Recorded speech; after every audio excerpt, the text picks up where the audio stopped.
हाय, this Syed यावर हसन और आज हम बात करने वाले हैं मेथी दाने के सब्जेक्ट पर। देखिए, जब मैं छोटा था तो मेरी मॉम रात को मेथी दाना पानी में भिगो कर रखती थी और सुबह सुबह उसका पानी पीती थी। पूछने में बताती थी कि भैया इससे डायबिटीज़ खत्म हो जाती है, शुगर कंट्रोल रहती है। उस टाइम तो मान लिया, लेकिन क्या ये बात सच है?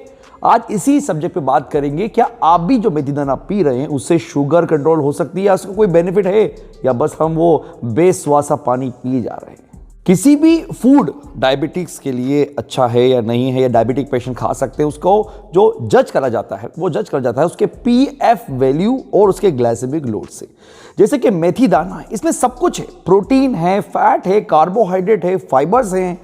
इसका पीएफ वैल्यू और ग्लाइसेमिक लोड निकालना पड़ेगा, तब जाके समझ में आएगा कि ये अच्छा है भी या नहीं। ग्लाइसेमिक लोड और ग्लाइसेमिक इंडेक्स पे मैं वीडियो बना चुका हूं। लोड मतलब किस क्वांटिटी में वो आपके ब्लड में मिल रहा है, उसे ग्लाइसेमिक लोड बोलते हैं। सबसे पहले हम मेथी दाना की पीएफ वैल्यू निकाल लेते हैं, जो कि 50 से ऊपर होना चाहिए।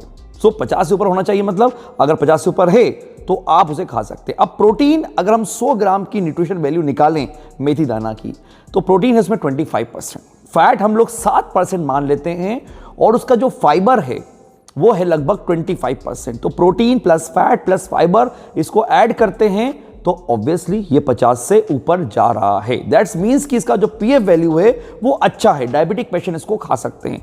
अब हम इसका निकालते हैं ग्लाइसेमिक लोड। देखिए, ग्लाइसेमिक लोड मेथी दाना का हर जगह अलग अलग दे रखा है। हम एक एवरेज मानते हैं 10। अब 10 को हम मल्टीप्लाई कर देंगे इसके कार्बोहाइड्रेट। 100 ग्राम मेथी दाने का कार्बोहाइड्रेट देखें तो ये लगभग होता है 58। तो अब डिवाइड कर देंगे 100 से, यानी कि जो भी ग्लाइसेमिक लोड है इनटू कर देंगे उसको कार्ब से और डिवाइड कर देंगे 100 से, तो इसका निकलता है 5.8। यस, 25 से अंदर अंदर होना चाहिए ग्लाइसेमिक लोड, तो वो अच्छा ही, तो काफी कम है। तो 5.8 इसका ग्लाइसेमिक लोड निकला, और पीएफ जो वैल्यू निकली थी वो निकली थी 56, 50 से ऊपर। यानी कि दोनों ही क्राइटेरिया ये पास करता है किसी भी डायबिटिक पेशेंट के लिए। लेकिन क्या ये डायबिटिक कम कर सकता है? अब एक बात को समझिए, जो भी पेशेंट हो, डायबिटिक पेशेंट हो, उसको जो फूड प्रेफर करा जाता है वो इसलिए करा जाता है क्योंकि जो फाइबर्स है उसमें वो बहुत ज़्यादा अच्छा होता है। इसलिए कहा जाता है कि डायबिटिक पेशेंट को फाइबर्स खाना चाहिए। क्यों खाना चाहिए? क्योंकि देखिए, कहीं ना कहीं आपका ब्लड शुगर लेवल आपके कार्बोहाइड्रेट से जुड़ा हुआ है, आपके कोलेस्ट्रॉल से जुड़ा हुआ है। अब जो फाइबर है वो आपकी जब बॉडी में जाता है, सो वो कोलेस्ट्रॉल को, ग्लूकोज को, इन सब को इंटेस्टाइन के थ्रू निकाल देता है। यानी कि एक चिपकाने वाला काम करता है ये फाइबर्स। ठीक है, अब एक बात ध्यान दो, आपकी बॉडी में जो मैक्सिमम कोलेस्ट्रॉल बन रहा है, शुगर बन रही है, वो कहां से बन रही है? डाइट से बन रही है? नहीं, वो बॉडी खुद बना रहा है, आपके लीवर में बन रहा है। 75% आपका बॉडी का जो कोलेस्ट्रॉल है, वो शुगर है, वो आपकी बॉडी खुद बना रही है। यस, लीवर में ही बन रहा है। अब 25% आप जो खा रहे हैं उससे बन रहा है आपका कोलेस्ट्रॉल और शुगर लेवल बढ़ रहा है, और 75% आपका लीवर। तो हमें किस पे ज़्यादा ध्यान देना चाहिए? ऑब्वियसली बात पे 75% पे। और अगर आपको आपकी बॉडी में जो बन रहा है उसे कंट्रोल करना है, तो कोई भी ऐसा फूड जिसका ग्लाइसेमिक लोड बहुत ज़्यादा है उसे कम करना पड़ेगा, तब जाके वो कोलेस्ट्रॉल को कम करेगा और तब जाके आपकी शुगर कंट्रोल होगी। किसी भी डाइटरी जो आप खाना खा रहे हैं उसमें अगर आप चूज करते हैं कि उस वजह से कोई चीज़ कम हो जाएगी, तो वो सिर्फ 25% है। और अगर मान भी लेते हैं कि मेथी दाना उस 25% पे भी काम करता है, तो कितना करेगा? मैंने जो न्यूट्रिशन वैल्यू बताई है आपको मेथी दाना की, वो 100 ग्राम की बताई है। अब 100 ग्राम तो आप खाओगे नहीं, आप 2 से 3 चम्मच पानी में डालोगे। कितना होता है? 2 से 3 चम्मच, 10 से 15 ग्राम। क्या फाइबर रेशो निकला उसका?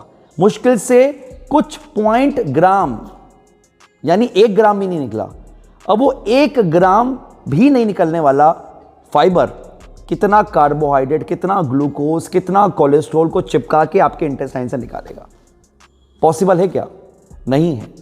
नुकसान नहीं है, लेकिन कोई खास फायदा भी नहीं है। तो मेरा आपसे ये ओपिनियन है कि जो मेथी दाना सुबह सुबह आप रोज पी रहे हैं, नहीं वो आपकी शुगर पे, कोलेस्ट्रॉल पे, बीपी पे, वेट लॉस पे कोई इफेक्ट डाल सकता है, क्योंकि जिस क्वांटिटी में उसमें न्यूट्रिशन वैल्यू है वो आप नहीं खा सकते।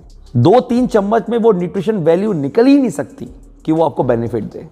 पूरी वीडियो का कंक्लूजन ये निकलता है कि मेथी दाना शुगर डायबिटीज को कम या खत्म कर सकता है, तो आंसर है बिल्कुल भी नहीं। आपको ध्यान देना है वो उस लीवर पर जो एक्चुअल के अंदर 75% कोलेस्ट्रॉल और शुगर बना रहा है, जो आप कंट्रोल कर सकते हो अपने फूड के ग्लाइसेमिक लोड, ग्लाइसेमिक इंडेक्स को समझकर। जैसे मैंने आपको बता दिया है, कोई भी ग्लाइसेमिक लोड जिसका 25 से कम निकलता है आप उसे खा सकते हो, और जिसकी पीएफ वैल्यू, जिसमें protein plus fat plus fibre, उसको प्लस कर दें, अगर वो 50 से ऊपर निकलता है तो उसे आप खा सकते हो। अगर इस तरीके से आप खाने को चूज करेंगे, आप शुगर को कंट्रोल भी कर सकते हैं, रिवर्स भी कर सकते हैं। आई होप सो ये वीडियो आपको समझ आई हो। इस वीडियो को शेयर करें उन लोगों के साथ जो लोग डायबिटिक पेशेंट हैं और जूझ रहे हैं इस शुगर के स्कैम्स के साथ, मेडिसिन खा रहे हैं, सब कुछ कर रहे हैं, लेकिन शुगर कंट्रोल नहीं होगी, क्योंकि असल वजह कुछ और है। ध्यान दीजिए इस पर।